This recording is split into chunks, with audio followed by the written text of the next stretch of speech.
Hi, it's John. It's December 7, 2023.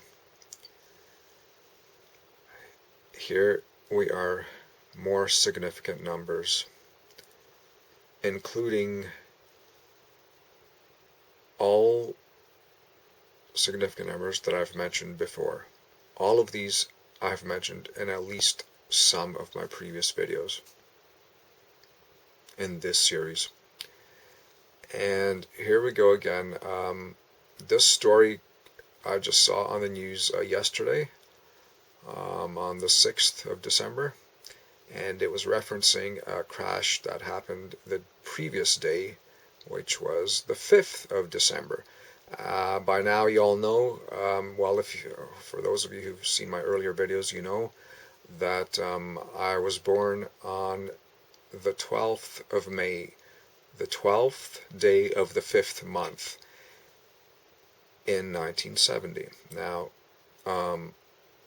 just to reiterate what I've said elsewhere before, it is acceptable to write a date in one of several forms, including with the day first or the month first, right? So, yesterday, or sorry, not yesterday, but 2 days ago now that crash happened on the 5th, the crash I'm talking about, and I'm going to show you the screenshots from, to verify it in a few moments, right?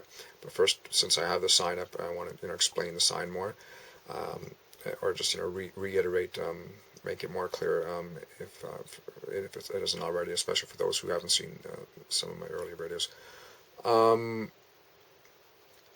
That number 12 in this case represents December, because the crash happened in December, and again it was on the 5th day, and the year 2023, right?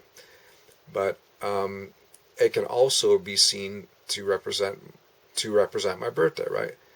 I could also write my birthday in that same way. When you fill out some form, whether it's a government form or some company form, wherever, online or offline, depending on the type of form you're filling out, you can be asked to put the day first or the month first when it comes to the year. When it comes to the date. Sometimes even the year first, but usually the year is last.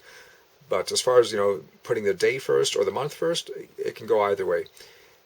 So basically, even though, 1205 was the date in terms of the month and the day for that crash a few days ago, that I'm going to be giving you more details on, it could also indeed be the number from my birthday. In other words, I can write my birthday the same way. I can write it with the day first, and in that case it's 1205, because the month is the 5th month, May, right? I showed my birth certificate before in some earlier video, right? So, so what are the odds that that happened coincidentally? What are the odds that that's just a coincidence? Not only that, but you see there are significant numbers in circles with 3 exclamation marks. That's because there's 3 significant numbers for this particular crash I'm going to get to in a moment. The first significant number is the 12. Again, that represents the day on which I was born. In this case, it also represents the month in which the crash happened. The 5 represents the month I was born, May, and in this case it also represents the 5th day of the month of December, as in the crash happened on the 5th day of December this year. The crash I'm going to get to in a moment. And the 7 represents 7 p.m., which is the time that the crash happened, at 7 p.m. But it can also represent the year in which I was born in short form. In other words, I was born in 1970, as I showed on my birth certificate in some earlier video. So 70 is 70, and as you know, zeros, as I've mentioned before, zeros are not considered numbers by numerology enthusiasts like my brother, okay? So they cancel out. They are ignored by numerology enthusiasts. So without the 0, 70, the year I was born, short form 70, becomes just a 7. So again, there are therefore 4 digits of significance there. You got the 1 and the 2 in the right order, right, making a 12, and then you got the 5 and you got the 7, right? So if you want to consider the 12 just, one digit, well, then there's 3 digits of significance, right? If you want to consider, the 12 just, as one number. So either way, 3 digits of significance. And as far as the 7 goes, well, the crash, I'm going to get to in a moment now. By the way, it was a fatal head-on crash, and I've noticed that a lot of these are head-on crashes. A lot of these crashes that happen are head-on, not all of them, but a lot of them, and the reason they are, I think, is pretty obvious, because with a head-on crash, you get double bang for your buck, right? With a head-on crash, my brother only has to hack one car. He can track both cars by tracking the GPS in the vehicle, in both vehicles as they're approaching each other, or the GPS from the cell phones that are more than likely contained in both vehicles, right? Because most people carry cell phones with them in their cars. So even if their cars aren't transmitting their GPS, a GPS signal, which they may or may not, their cell phones are. And so he can track on some crazy map the GPS signals as symbols on some map as the signals in real life or in real time are approaching each other. And then obviously, long before that, he's already more than likely hacked into the computer of one car or one vehicle, or whatever type of vehicle it is. And then as the GPS signals on his map get close to each other, as they approach each other, all he's got to do is swerve one car into the path of the other, and he'll know that he's doing a good job of that by following the GPS on the map. All he's got to do is put the one GPS as it's going along the map, right? I mean, let's say, there's a dot here. This is just a blank screen, but let's say this is a dot. There's a one dot here and one dot here on some map that he probably has. Then you got the GPS dot representing one car moving this way. You got the other one here in this lane moving that way. Well, when they get close, when they meet in the middle here, when they get close, all he's got to do is the car that's already hacked, no doubt. All he's got to do then is steer it into the path of the other GPS dot as it's coming. So he steers one GPS dot into the path of the other GPS dot on his map, and it's all in real time. Again, these signals go very quickly by satellite. Obviously, they're cell phone signals. So as soon as he steers, moves the one dot in front of the other one, that basically means that he's moving one car in front of the other one, because that car is not going to move by itself. But when he steers it, as he starts steering it to the left, veering into the path of the oncoming vehicle in the other lane, his GPS dot will move very accurately, telling him when it's in the path, and when to stop steering it. And then just all he's got to do is just leave it there, and the momentum of the two vehicles will obviously take care of the rest, and it'll be a head-on crash. And so here we are with the details of that particular one. Here is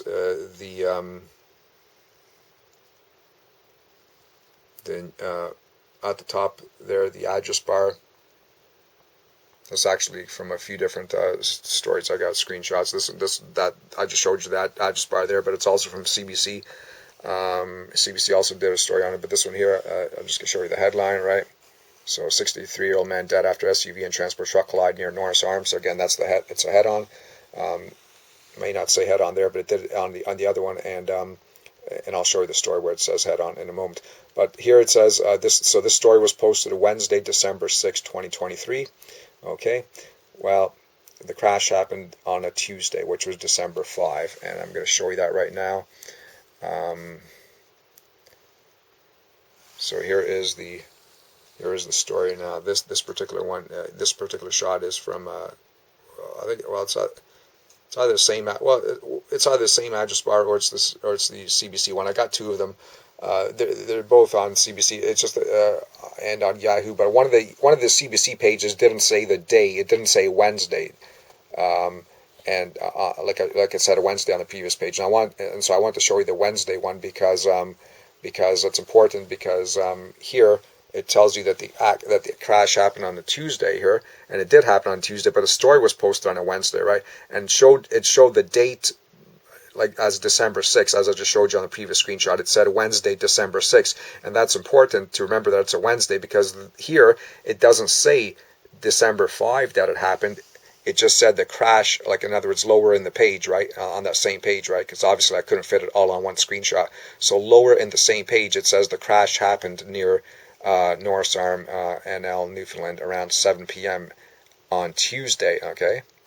So basically, the story was reported on Wednesday, December 6th, and in the story, it doesn't say December 5 that it happened, but it says Tuesday, so obviously that's the day before, right? That's the Tuesday before Wednesday, and if you check, that Tuesday is indeed the 5th of December. It was indeed the 5th of December, okay?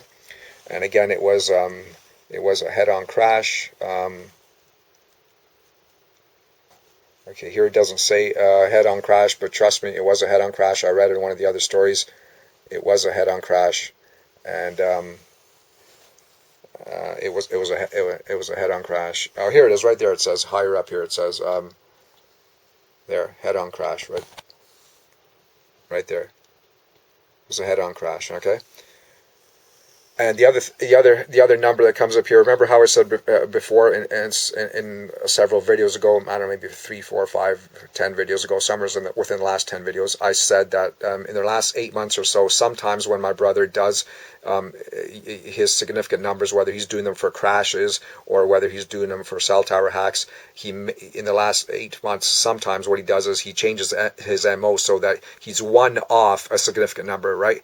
So in other words, instead of instead of like something happening on 9/27, his birthday, it might happen on 9/26, right? Whether that's a crash or a cell tower hack, right? But he still does plenty on the exact same number on a precise significant number. Like for example, I showed you with the 12/5, right? That those numbers precisely represent my birthday, as does the 7, right?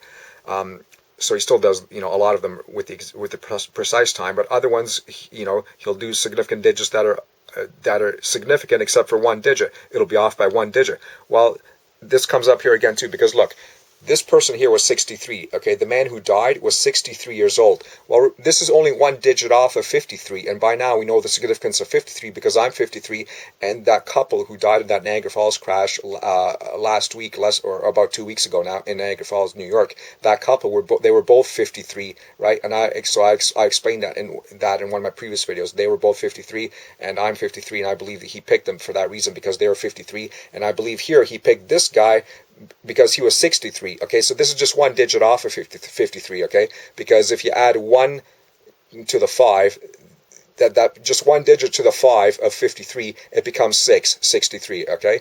So there's another significant number because of that. And the other thing about the time, now it said that it happened there around 7 p.m. Well, obviously, like I said before in some of my previous videos, lots of times the media will round off the time, right? They'll round it off, right? Like in other words, if something happens at 6:43, they might say 6:45. If it happens like at 6:57, they might say 7 p.m., right? So they like to round it off, right?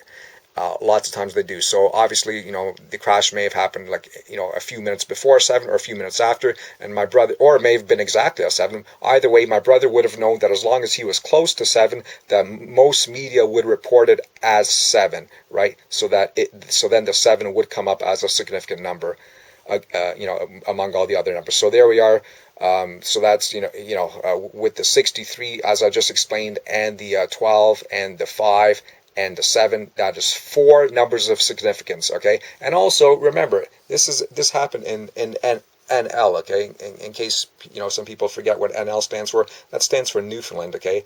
And which is where I've been for most of the last couple of years, including today, including a few days ago when that crash happened. And my brother knows I'm here, obviously, because he tracks my computer. He tracks my phone, which also goes through the internet. And when I used to use my cell phone, he would track my cell phone. But I know even my landline phone, he tracks it, because all kinds of weird stuff has happened with my phone and my computer. When it all goes through the same internet hub, obviously he tracks it. He knows exactly where I am. He can also track me when I'm walking outside in the neighborhood through Wi-Fi cameras that he no doubt has hacked. In other words, security Wi-Fi cameras from various businesses or residences, that are in every city or town, and a lot of them can be hacked. CBC Marketplace did a show on that before. There's all kinds of research supporting that those cameras can be hacked easily. So he can track me through their neighborhood. He knows that if I left, if I was going on vacation or something, if I left, he would know by tracking me through that method as well. So he has various methods to track me. So he knows I'm here, and that's another reason he picked this location to do the crash. So that's it. I'll return to the other topic in the next video, unless something even crazier comes up. Thanks. Bye.